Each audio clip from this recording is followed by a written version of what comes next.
우리 아들이 이번 겨울방학에 헬스클럽을 다니겠대요. 이제 지난번에도 다녔는데 이제 재미를 좀 봤어요. 몸에 근육이 붙은 거죠. 저희 아들도 저처럼 삐쩍 말라가지고 희머리가 없었는데, 근데 지난번에 헬스클럽을 다니더니 이제 어깨가 딱 펴진 거예요. 그래서 제가 봐도 어깨가 펴졌어. 그러니까 이제 재미를 보니까 올 겨울에도 이제 가야겠대. 근데 헬스클럽을 좀 가야 또 이런저런 운동기구들을 만지니까 아무래도 집에서는 그게 안 되잖아요. 그러니까 가야지만이 좀 되는 게 맞습니다. 그렇게 가야 균형 있는 근육을 만들 수 있어요. 그러니까 지난번 보니까 하루는 하체 운동, 하루는 뭐 상체 운동 이렇게 나눠 가지고 하더라고. 뭐 지가 알아서 하겠습니까? 이제 거기서 관장님이 아니면 코치님이 그렇게 지도를 해주겠지요. 그러니까 여러분 헬스클럽도요 가면 좋아요.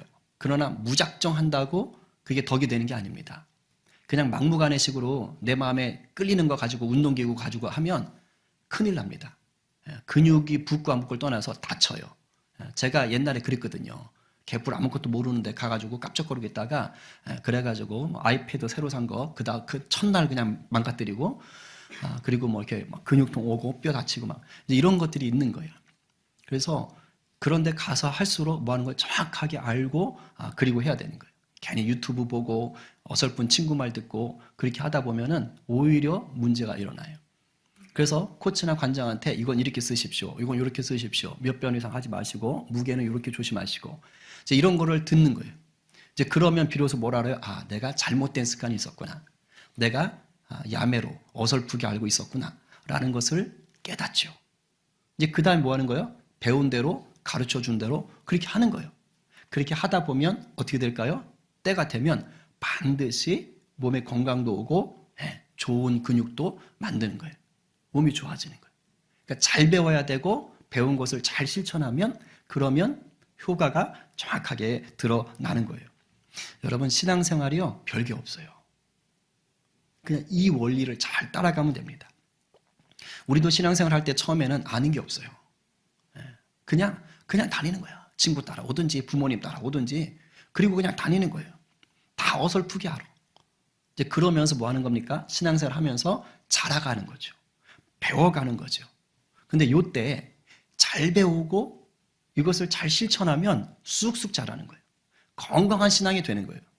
그런데 교회는 다니기 시작하는데 이걸 잘못 배우거나 어설프게 배우면 어떻게 되느냐? 신앙이 자라지를 않는 거예요. 이걸 명심하셔야 돼요. 그러니까 단순히 교회 생활을 하시는 분들이 있어요. 그러니까 예수를 믿으러 왔는데 교회 생활을 하시는 분들이 있는 거예요. 교회 봉사하고, 뭐 교회 직분 맡고, 교회 어울리고, 교회 사람들하고 이제 다니니까 좋고. 근데 이런 사람은 죄송하지만 신앙생활의 깊이가 한계가 생겨요.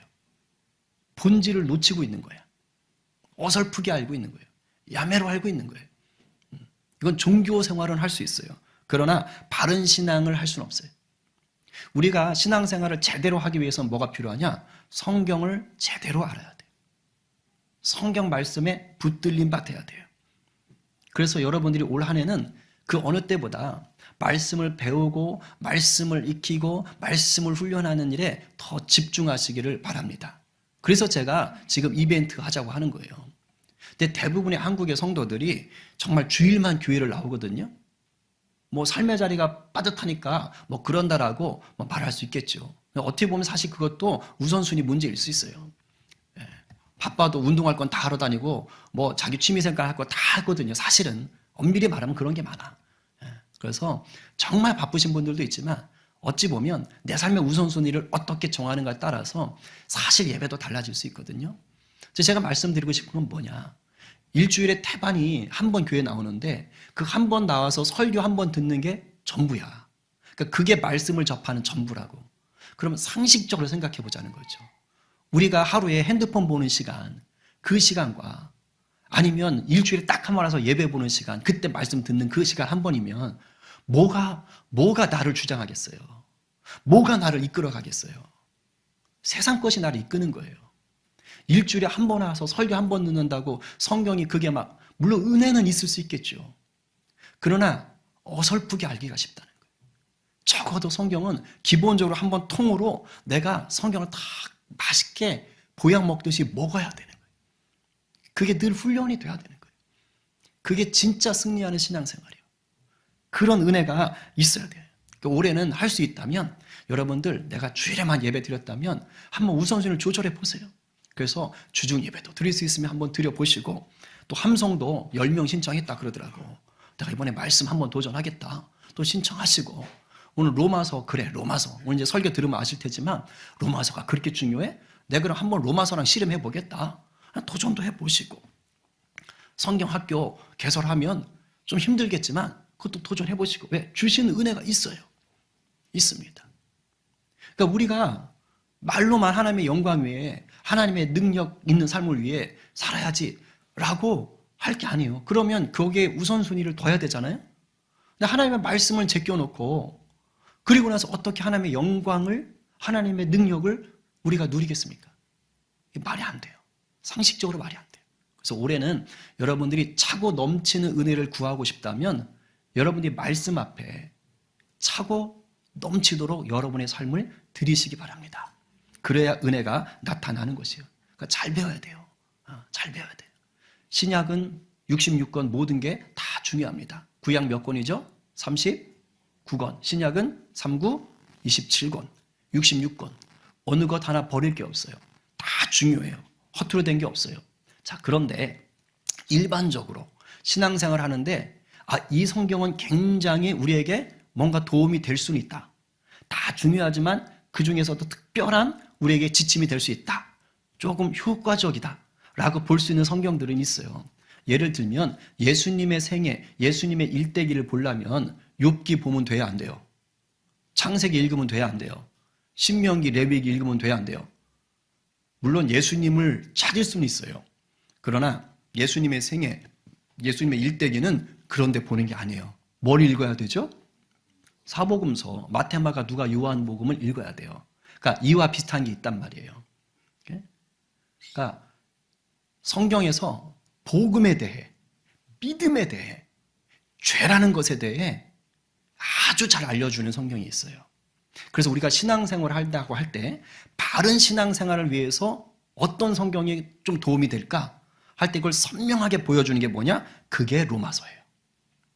그게 로마서. 로마서를 읽으면 내가 예수님을 왜 믿어야 되는가? 예수를 믿는다는 건 어떤 거냐?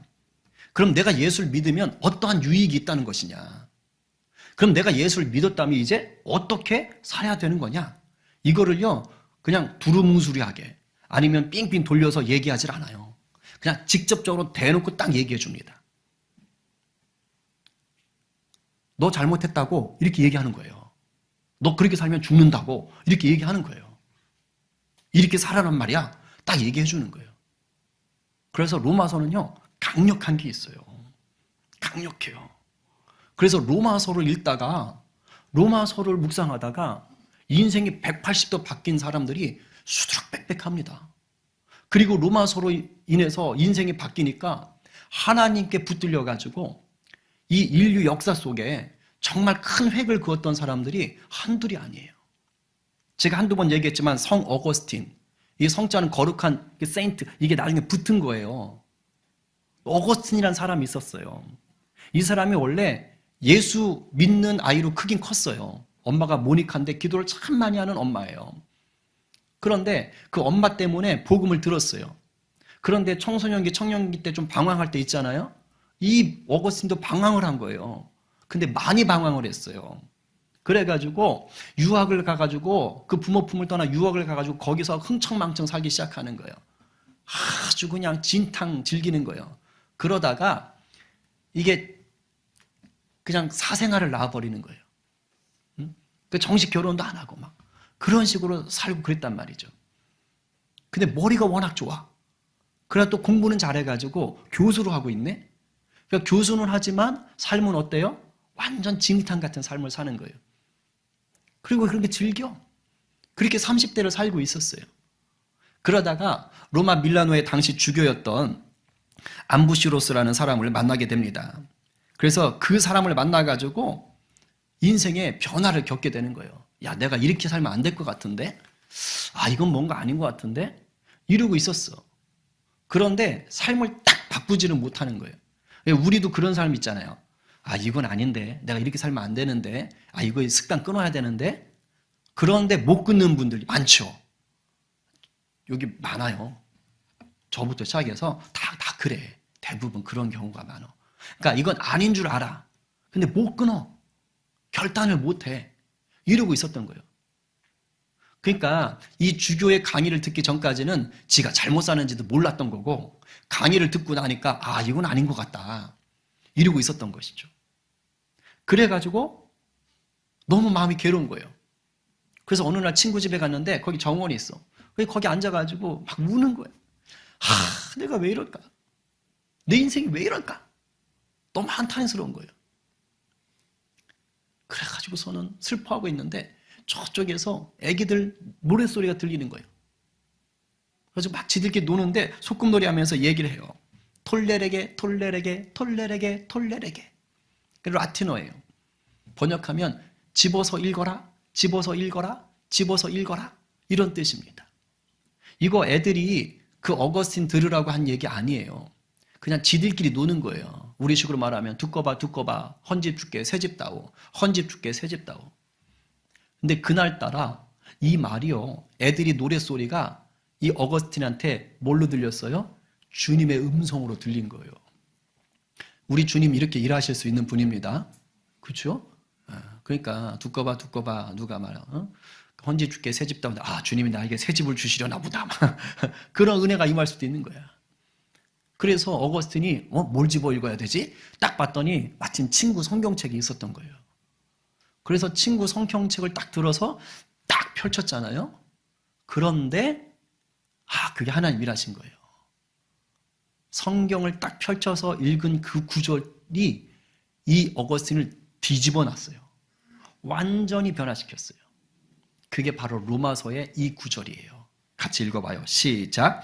낮에와 같이 단정히 행하고 방탕하거나 술 취하지 말며 음란하거나 호색하지 말며 다투거나 시기하지 말고 오직 주 예수 그리스도로 옷 입고 정욕을 위하여 육신의 일을 도모하지 말라. 참 하나님이 예리하시죠? 딱 어거스틴의 삶을 그냥 대놓고 그 말씀으로 확 찔러버린 거예요. 어거스틴이 이 말씀을 모르진 않았을 것 같아요. 근데 그날 그 톨레레게 그 아이들의 노는 말이 성령의 말로 들리고 폈는데 딱 그 구절이 나올 때 성령이 강권적으로 일을 하시는 거예요. 이런 역사들이 여러분 삶에 올해 특별히 이 로마서를 통해서 드러나게 되기를 간절히 축복합니다. 이건 아닌데 라고 생각하는 게 수두룩해요, 우리 삶에. 근데 그러고 질질 끌려가는 게 많단 말이죠. 근데 성령이 강권적으로 일하시면 그게 끊어지는 역사가 있는 거예요. 어거스틴이 이 말씀을 읽었을 때 나중에 기록을 해요. 이 순간을. 이렇게 써놨어요. 13, 14절 읽었잖아요. 나는 더 이상 읽지 않았다. 그럴 필요가 없었다. 그러니까 15절을 안 읽었다는 뜻이에요. 내가 14절 마지막을 읽고 있는 순간에 밝은 빛이 물밀듯이 내 마음속에 밀려 들어왔고, 이런 경험 해보신 적 있으실 거예요. 아마 성령 체험하신 분들. 빛이 확 들어오는 게 경험되는 거예요. 그리고 모든 의심의 그림자는 사라져 버렸다. 무슨 말이에요? 나 이렇게 살면 안 되는데 이렇게 살다가 그게 끝장나는 거 아니야? 어거스틴은 이단에도 빠져 있었거든요. 그러니까 나같이 이런 인생을 살았던 인간이 무슨 구원이 있겠는가, 뭐 이러면서 힘들어 했겠지. 이것 하나 못 고치는 게 내가 어떻게 주님의 사랑을 받을 수 있겠는가 이러고 있었겠죠. 근데 이 말씀을 통해서 자기의 영적 민낯이 다 드러나면서 하나님의 특별한 은혜를 경험한 거예요. 거기서 뒤집어진 거예요. 그래서 어거스틴이 완전히 바뀌어요. 사도 바울 이후로 전 세계에서 가장 위대한 신학자다라는 칭호를 얻어요. 헬라 신학과 라틴 신학이 있다면 라틴 신학은 로마 쪽인데 라틴 신학의 아버지 그러면 어거스틴을 말합니다. 하버드의 교수는 그런 말을 해요. 현대 철학의 모든 것은 플라톤의 주석이고 현대 신학의 모든 것은 어거스틴의 주석이다. 이 플라톤의 주석이고 어거스틴의 주석이다, 이 말은 뭐냐면 현대 철학이나 현대 신학에 새로운 게 하나도 없다는 뜻이에요. 모든 현대의 철학은 플라톤이 만들어 놓은 철학을 해석하고 설명하는 것에 불과하고, 오늘날의 모든 신학은 어거스틴이 만들어 놓은 그 신학을 설명하고 해석하는 것에 불과하다. 얼마나 대단한 업적을 이룬 사람입니까? 이 놀라운 업적을 이룰 수 있었던 그 계기가 뭐라고요? 말씀이에요. 특히 로마서 말씀. 말씀의 힘은 엄청납니다, 여러분. 어거스틴만 그런 게 아니에요. 우리가 말하는 종교 개혁을 일으킨 루터, 마틴 루터도요, 똑같습니다. 이 사람은 로마 카톨릭의 신부였어요. 그리고 신학교의 교수였어요. 아주 열심히 있는 사람이었어요. 성경을 많이 아는 사람이었어요. 그런데 이 사람이 로마서를 통해서 하나님을 인격적으로 만나기 전까지 어떻게 살았느냐? 하나님을 잘못 알고 있었어요. 그러니까 여러분, 하나님을 인격적으로 만나기 전까지는 어떤 일이 있을 수 있느냐? 목사도, 신학교 교수도, 장로도, 권사도, 집사도, 교회를 30년, 40년, 50년 다닌 사람도 뭐 하는 거예요? 하나님을 잘못 알 수 있는 거예요. 제가 아까 초반에 얘기했잖아요. 잘못 배우고 어설프게 배우면 그냥 그렇게 간다고. 신학교 교수고 신부인데도 불구하고 하나님을 잘못 알고 있었단 말이에요. 어떻게 알고 있었느냐? 이게 로마 카톨릭이 약간 그런 게 있어요. 행위구원적인 게 있어요. 그러니까 내가 착한 일을 많이 해서 의로워져야 돼. 이렇게 생각을 했던 거예요. 내가 착한 일을 많이 해야 하나님이 기뻐하시고 나를 받아주시지. 이렇게 생각을 하고 있었던 것입니다. 그런데 문제는 뭐냐?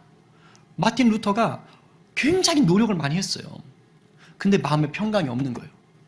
머릿속으로는 또 죄를 짓고 있는 거예요. 성경이 말하는 걸 다 못 지키더라는 거예요. 그러니까 불편한 거예요.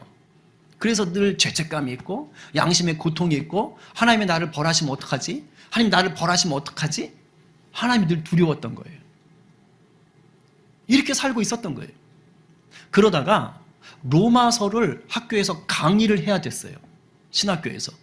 그래서 이제 로마서를 강의하려고 강의 준비를 하는 거예요. 묵상하고 연구하고.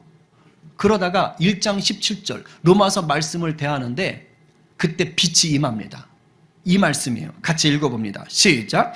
복음에는 하나님의 의가 나타나서 믿음으로 믿음에 이르게 하나니 기록된 바 오직 의인은 믿음으로 말미암아 살리라 함과 같으니라. 아멘. 이걸 몰랐겠어요? 저 구절을? 알고 있었지요. 그런데 마음속에 갈등이 있는 거예요. 번민이 있는 거예요. 아, 이게 왜 그럴까? 내 인생이 왜 이럴까? 그때 성령이 말씀을 통해 확 치고 들어오는 거예요. 저 바로 1장 17절 말씀을 통해서 깨달은 게 무엇입니까? 아, 내 행위로 의로워지는 게 아니고 믿음을 통해서 은혜로 내가 의로워지는 것이구나. 쉽게 말하면 이거요. 내 힘이 아니라 우리 예수님이 나를 깨끗하게 해주시는구나. 내가 착한 일 많이 하는 게 아니라 예수님이 나를 불쌍히 여겨서 깨끗하게 해주신다는 그 말이구나. 이게 깨달아진 거예요. 그 순간에 두려웠던 하나님이 싹 사라지고 사랑의 하나님이 임하더래요. 죄책감과 양심의 고통이 다 떠나가는 거예요. 루터도 이게 자신의 인생이 바뀐 순간이잖아요. 그래서 글로 기록을 해놨어요. 이 순간을. 이렇게 말을 해요. 나는 그때 내 자신이 다시 태어난 걸 느꼈다. 다시 태어난 걸 느꼈다. 이게 born again이에요. 거듭남이에요. 나는 마치 문을 열고 낙원으로 들어간 기분이었다. 여러분 정말 예수님 진짜 만나잖아요? 그러면 이 체험이 다 돼요. 저 이런 얘기하는 사람 많이 들었어요. 성령 체험했는데 세상이 달라 보이더래. 그렇게 싫어하던 사람 얼굴이 갑자기 천사로 보이고 막 쓰레기통을 봤는데도 거기에 막 하나님의 은혜가 임하고 막 꽃향기가 나는 것 같고 막 그러더래. 남들이 보면 미친 거죠. 근데 성령이 역사하면 그런 은혜들이 임하는 거예요. 지금 루터가 그렇게 되는 거예요. 더군다나 신학교 교수고 신부였던 그 사람이 이런 고백을 해요. 성경 전체가 새로운 의미를 지니게 되었다. 놀랍지 않아요? 그 전까지는 인간적 지식으로 접근했는지 모르겠어요. 근데 성령의 감동에 딱 휩싸이니까 성령의 빛 가운데에서 성경이 보이기 시작하는 거예요. 실제로 여러분 성경이요, 은혜 속에서 읽기 시작하면 달라요. 진짜 꿀맛처럼 느껴집니다. 저는 이걸 경험하며 사는 사람. 꿀송이 같아, 꿀송이 같아. 그러니까 루터가 이때 이 체험이 너무 좋은 거예요. 그러니까 로마서가 너무너무 좋았던 거예요. 그래서 자기가 이렇게 말을 해요. 로마서 주석 서문에 신약 성경 중에서 가장 중요한 부분이 로마서고 가장 순수한 복음을 증거하는 성경이 이 로마서다. 얼마나 좋았으면 극찬을 하잖아요. 근데 루터의 이 극찬이 이게 거짓말도 아니고 무리수가 아니에요. 정말로 많은 사람들이 로마서 때문에 인생이 바뀌고 하나님의 일을 크게 감당하고 이 땅에서 하나님의 사람으로 살아갔던 자들이 정말 많습니다. 감리교를 창시한 부흥을 이끌었던 존 웨슬리도요, 로마서 듣다가 인생이 바뀌어버려요. 칼빈 목사님도 그렇고 유명한 현대 신학자인 마르트도 그렇고 한둘이 아니 한둘이에요. 저에게도 로마서는 특별한 은혜로 다가왔었어요. 뭐 물론 어거스틴이나 루터만큼은 아니지만 저도 로마서를 통해서요 굉장한 도전을 받았고 변화를 누렸어요. 특별히 5장 8절과 12장 1절 말씀이 저는요 너무너무 강렬해요. 5장 8절 말씀 제가 자주 인용하는데 같이 읽어볼까요? 시작. 우리가 아직 죄인 되었을 때에 그리스도께서 우리를 위하여 죽으심으로 하나님께서 우리에 대한 자기의 사랑을 확증하셨느니라. 제가 청년 때 이 말씀이 저를 사로잡았어요. 뭐? 나 같은 인간을 위해서, 죄인을 위해서 죽었어? 예수님이?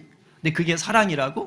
근데 이게 직접적으로 느껴진 게 왜 그러냐면 그 전까지 우리를 구원하시는 것은 십자가의 은혜다라는 것은 머리로는 다 알고 있었어요. 예수님이 나를 위해 십자가에 달려 죽으셨다. 그래서 우리는 구원받았다. 근데 이게 약간 지식적인 거야. 교리적인 거야. 잘 와닿지 않았어요. 그냥 뜬구름 잡는 것 같았어. 너무 추상적이었던 거였어요. 그러니까 죄인을 위해서 예수님이 죽었다는 게 좀 믿겨지지 않았죠. 그리고 그럴 만한 게 제가 좀 청년 때 교만했어요. 왜냐하면 교회 생활을 워낙 잘했으니까. 뭐 3, 4천 명 모이는 교회 거의 뭐 저는 청년들 리더인데다가 뭐 교인들 앞에서 찬양인도 하고 막 여름 성령학교면 애들 부서 다 찾아다니면서 막 율동하고 막 그럼 애들 다 막 난리가 나죠. 애들만 섭렵했느냐? 그게 아니에요. 또 노인들 수련회 가시면 또 다 쫓아가서 막 예수님이 좋은 걸 그럼 또 어르신들 다 좋아가지고 막 이렇게 그러니까 애들부터 어른까지 막 다 섭렵하지 막 청년들 막 다 끌고 다니지 막 토요일에 모이면 예배팀 하루 종일 예배하고 있지 막 이렇게 살았단 말이에요. 그러니까 나 정도면 신앙생활 잘하지 뭐 내가 무슨 흠이 있겠어. 거기다 모태 신앙이고 뭐 은연 중에 이런 것이 있어요. 어제도 모교회 후배가 전화가 왔는데 느닷없이 왔어요. 그리고서 한다는 말이 정말 옛날에 형님 대단했다. 정말 발끝도 못 쫓아간다. 와 정말 지금 형님 목소리만 들어도 그때 생각이 나서 은혜가 된다. 막 너무 좋아가지고 계속 좀 해라. 하여튼 그랬어. 그러니까 저한테 영향을 받은 친구들이 꽤 있단 말이에요. 그러니까 뭐 제가 뭐 이렇게 예수님 나의 죄를 위해 막 이런 게 잘 와닿지 않았었어요. 근데 그날따라 이 말씀이 저한테 이렇게 와닿는 거예요. 이 말씀을 읽는데 내가 생각하는 어떤 나쁜 인간 그런 사람들이 있을 거 아니에요. 그죠? 내가 좀 싫어하는 사람이 있을 거 아니에요. 그 사람들이 이렇게 떠오르더라고. 근데 내가 이런 인간을 위해서 죽는다? 그것도 사랑 때문에? 난 못하지. 난 싫지. 너무도 당연하게 딱 그 생각이 떠오르더라고요. 내가 아끼는 사람이면 몰라. 내가 아끼는 사람이면. 근데 그게 아니라 내가 싫어하는 인간, 누가 봐도 악한 인간, 그냥 떠오르는 거예요. 그러니까 저런 인간을 위해서 내가 죽어? 그것도 사랑하기 때문에? 난 절대 안 해. 그 생각에 떠오르다가 이 말씀이 저를 확 치는 거예요. 네가 그런 인간인데 내가 너를 사랑해서 죽은 거야. 이게 그냥 이렇게 확 와닿는 거예요. 주체를 못 하겠더라고요. 로마서를 처음 읽었겠어요? 아니죠. 그날따라 달랐어요. 정말 심장이 뜨거워지는 게 느껴지고요. 눈이 뜨거워지고 눈물이 막 흘러내려요. 근데 여러분, 이게 로마서의 핵심 주제입니다. 로마서 16장을 전체를 관통하는 핵심 주제예요. 뭐냐? 내 스스로의 힘으로는 결코 죄를 집어 던질 수가 없다. 아무리 선행을 많이 쌓고 교회 봉사 열심히 하고 성경 지식이 많고 교회 헌금 많이 해도 어린 반푼어치도 없다. 오직 누가? 예수 그리스도만이 나를 구원한다. 그러니까 로마서는 딴 거 아니에요. 네 능력이 아니라 예수가 너의 죄 때문에 죽었다는 걸 진실로 인정하느뇨? 이걸 얘기하고 있어요. 그리고 그것이 무엇 때문에? 하나님의 사랑 때문이라는 거예요. 세상은 give and take, 뭔가 대가를 요구하는 거예요. 근데 하나님은 사랑 때문에 그 일을 하셨다는 거예요. 그게 은혜다라는 것, 그것을 누리는 게 그게 구원이야 라고 말해주는 거예요. 이게 로마서입니다. 그래서 로마서에서 말해주는, 성경이 말하고자 하는 이 구원은요, 굉장히 강력해요. 그러니까 구원은 사실 좀 뜬구름 잡는 건데, 이 사랑, 로마에서 밝혀준 이 사랑의 힘은요, 굉장히 강력해요. 왜냐하면 어차피 이 복음에서 말하는 이 사랑은 내가 먼저 손 내민 사랑도 아니고 내가 그 사랑을 선택한 것도 아니란 말이에요. 나는 죄인으로 있었다고요.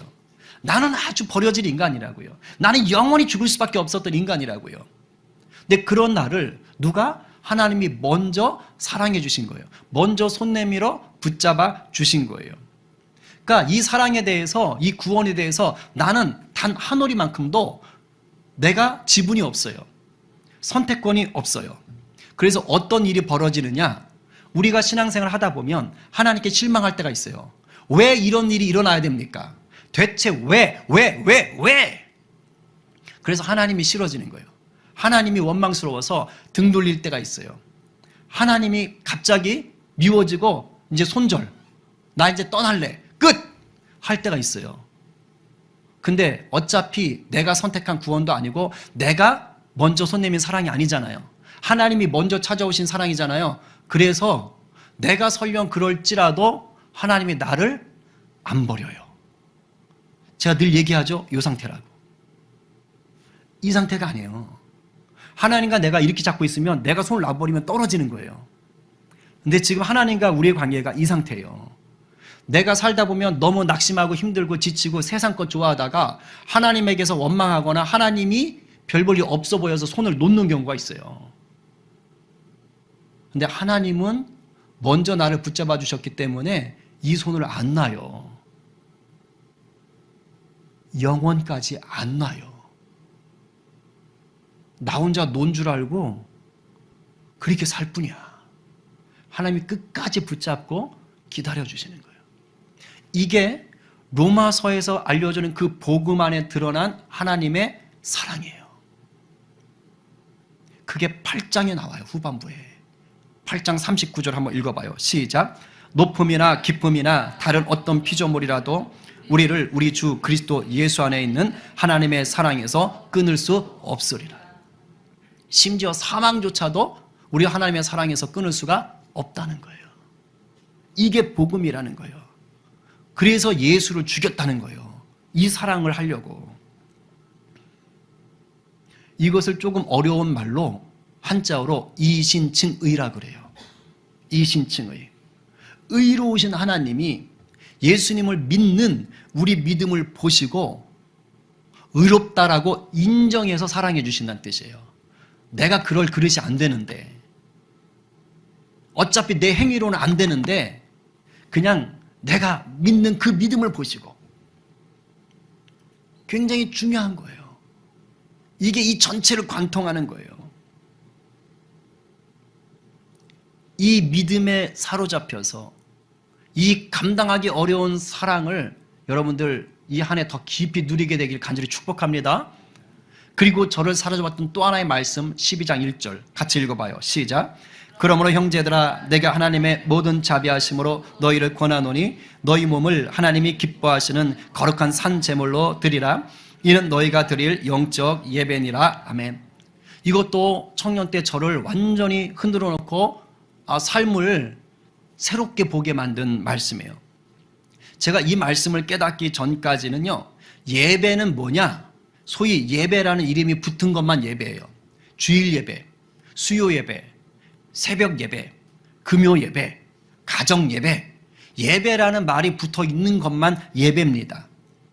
근데 이 말씀을 읽는데 뭐예요? 삶 전체가 거룩한 예배가 되게 하라는 거예요. 깜짝 놀랐죠. 영적인 예배라는 거예요.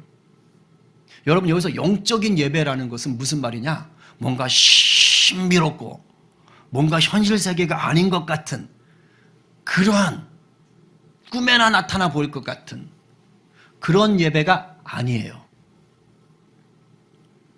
새 번역은 합당한이라는 뜻으로 번역을 합니다. 그러니까 여기서 영적 예배는 이런 거예요. 영이신 하나님이 맞아 그거야, 그렇게 예배하는 거야, 그런 예배를 나는 기뻐해 라고 인정해 주시는 그 예배란 뜻이에요. 쉽게 말하면 우리가 주일 예배, 수요 예배 뭐 이렇게 예배란 이름만 붙은 게 아니라 우리의 삶 전체를 거룩하게 올려드리는 것, 그것을 하나님이 그래 그거지, 그게 내가 기뻐하는 예배지, 이렇게 말씀하신다는 거예요. 저는 정말 예배에 목숨을 걸었었거든요. 지금도 그렇지만. 그러니까 토요일이면 예배 준비하는데 하루 종일 있었다니까요. 아침부터 저녁까지 예배팀 아들 데리고 그냥 말씀 보고 기도하고 부르짖고 연습하고 막 그러며 살았어요.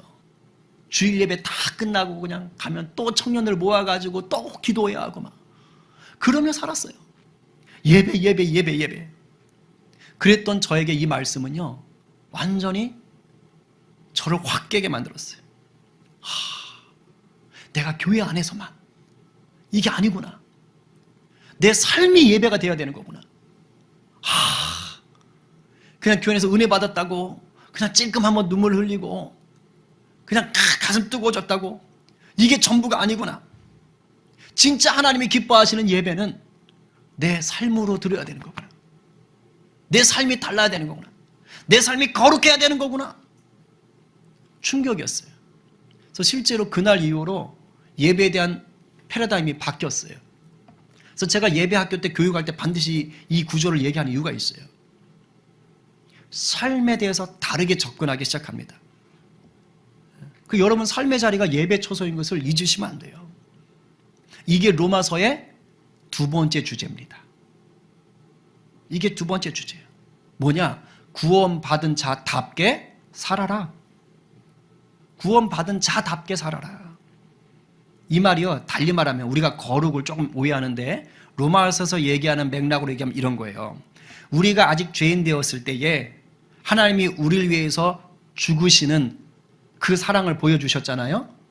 그래서 우리 삶을 거룩한 예배로 드린다는 것은 너도 그 사랑을 실천하라 이 뜻이에요. 왜? 세상은 이런 사랑을 못하거든요. 죄인 되었을 때 대신 죽어주는 그 하나님의 사랑 같은 그 사랑을 세상은 감당을 못해요. 쾌락적이거나 아니면 철저히 give and take적인 그런 사랑을 할 뿐이에요. 하나님의 이 놀라운 사랑을 할 수가 없어요. 거룩이 뭡니까? 구별됨이에요. 다른 거예요. 너희들이 이 사랑으로 살아갈 수 있겠냐? 이게 진짜다라고 얘기하는 거예요. 그래서 12장을 딱 기준으로 로마서는 딱 나뉘어요. 12장부터는 삶의 모습에 집중해요. 실천 사항이에요. 근데 사도 바울이 사랑을 강조해요. 두 구절만 읽어봅니다. 시작. 피차 사랑의 빛 외에는 아무에게든지 아무 빛도 지지 말라. 남을 사랑하는 자는 율법을 다 이루었느니라. 그 다음 사랑은 이웃에게 악을 행하지 아니하나니 그러므로 사랑은 율법의 완성이니라. 유대인들이 율법을 잘못 알고 있었잖아요. 그 사도 바울이 얘기하는 거예요. 진짜 예수 복음 앞에 서 있느냐? 그러면 그 사랑을 누리는 자로 살 때 율법의 완성을 이룰 수 있다. 왜? 하나님이 사랑이시니까. 그 사랑 때문에 율법을 주셨으니까. 여기서 말하는 이 사랑이 세상의 사랑이 아니에요. 하나님이 죽을 수밖에 없던 우리에게 먼저 보여주신 그 죽음의 사랑, 희생의 사랑, 그 사랑, 아가페 사랑을 말하는 것입니다. 이 사랑을 살라는 거예요. 그게 거룩한 예배라는 거예요. 그게 하나님이 기뻐하신다는 거예요. 사도 바울이 이 로마서를 쓸 때가 주 57년경이라고 말해요, 학자들은. 그때 로마에는 이미 교회가 있었어요. 사도 바울이 개척한 교회가 아니에요. 그런데 소식을 듣자 하니 지금 그 교회가 평안하지 않아요. 유대인들과 로마에 있는 이방인들이 교회를 이루고 있는데 서로 주도권 싸움이 있는 거예요. 불편한 관계가 있는 거예요. 그러니까 편지를 써서 사랑해라. 물론 그 앞장에는요, 11장까지는 유대인과 헬라인에 대해서, 이방인에 대해서 뭐 신학적으로 이런저런 저런 얘기를 합니다. 근데 결국은 12장 이후로 뭐예요? 사랑하라. 사랑하라는 거예요. 사랑하라. 예수가 보여진 그 사랑을 실천해라. 그러니까 신앙이 어리다고 함부로 따지지 말고 품어주라는 거예요. 네가 자유에서 뭐 하고 싶은 거 있어도 참으라는 거예요. 사랑 때문에 희생할 수 있느냐, 이걸 지금 물어보고 있는 거예요. 심지어 로마 제국을 향해서도 로마 제국이 교회에 그리 우호적이지 않습니다. 그런데도 로마의 통치자와 관리들에게 복종해라. 세금 잘 내라. 왜? 하나님이 세우신 권위다. 세상의 질서를 위해서 하나님의 그 통치권 안에 있다라는 거예요. 사도 바울이 그런 얘기를 다 하는 거예요. 그게 사랑의 힘이다라는 거예요. 결국엔 거룩한 삶, 예배, 참된 예배의 삶, 영적 예배의 삶은 뭐예요? 나를 죽여 남을 살릴 수 있는 그 하나님의 은혜가 흘러가게 하는 거예요. 그러니까 이 마음으로 살면 내 삶 속에 뭐가 빠지면 안 돼요? 예수가 빠지면 안 되는 거예요. 예수가. 이 사랑의 힘은요, 내 능력으로 만들 수가 없어요. 우린 누가 기분 나쁜 말 한마디만 해도 그냥 빡 돌아버리잖아요. 마음이 다치잖아요. 내가 너를 위해 죽으려고 마음은 먹었는데 네 말 한마디에 내가 너를 응징하겠어. 이렇게 바뀌잖아요. 우리. 이 사랑은 우리가 예수 안에 붙들린 바 돼야만 나올 수 있어요. 그리고 복음에 붙들린 이 사람의 능력은요, 잘 들어요. 내가 이 복음에 붙들려서 이 사랑의 힘이 오잖아요. 이게 단순히 우리가 이렇게 잘해주는 그런 사랑이 아닙니다. 예수의 사랑이에요. 이게 나 안에 딱 부어지면 내 힘으로는 죽었다 깨어나다 할 수 없는 일을 하게 됩니다. 이게 하나님의 능력이에요. 제가 아까 말씀드렸던 어거스틴, 루터, 그 밖에 많은 위인들이 바로 이 일을 한 거예요. 자기 능력이 아니라 그 놀라운 위대한 사랑을 부으신 하나님의 능력을 대신 행한 겁니다. 이것을 예수님이 먼저 모범을 보이셨죠. 그리고 스데반 집사님도 돌 맞아 죽어가며 그 사랑을 선포했고, 베드로도, 사도 바울도, 성경의 많은 위인들도, 그리고 우리의 믿음의 선배들도, 손영한 목사님 같은 분들, 자기 두 아들을 죽인 그 공산당을 어떻게 양자를 삼아요? 어떻게 용서를 해요? 예수의 사랑에 사로잡히니까 그러는 거예요. 예수의 사랑에. 여러분, 한 번뿐인 인생이거든요. 죽고 나면 둘 중에 하나예요. 지옥이든 천국이든. 한 번뿐인 인생 어떻게 살고 싶으세요? 정말 하나님을 위해서 멋진 인생, 아름다운 인생 살고 싶지 않습니까? 그렇다면 생명의 복음 앞으로 나오십시오. 제가 올해 로마서를 하는 이유가 있어요. 이 시퍼렇게 살아있는 복음 앞에 서라는 거예요. 주님의 말씀이 여러분의 삶이 되게 하시라는 거예요. 그러면 여러분이 여러분의 삶을 끌어가는 것이 아니라 우리 하나님의 열심이 여러분의 인생을 끌어가십니다. 여러분의 힘으로는 도저히 할 수 없는 일들을 성령께서 여러분을 통해 행하실 것입니다. 비록 그게 세상의 눈으로 볼 땐 위대하지 않아 보일 수 있어요. 별 볼 일 없을 수 있어요. 근데 하나님은 설령 그런 일들도 여러분을 위대하게 사용하십니다. 아멘이세요? 여러분의 삶의 자리에서, 가정에서, 학교에서, 일터에서 만약에 여러분이 그리스도의 사랑에 붙들려서 하나님을 떠난 인생, 하나님을 멀리하던 인생, 내가 내일 곧 죽을 거야 하던 그런 인생을 살렸다고 봅시다. 그 자체가 위대한 거예요. 여러분의 힘으로 할 수 없는 일을 하나님이 하시는 것입니다. 오늘 누가 죽을 수밖에 없던 나를 그 십자가로 건지셔서 하나님의 위대한 역사 속으로 이끌어 가시는 예수님을 더 깊이 알고 믿고 기뻐하시겠어요?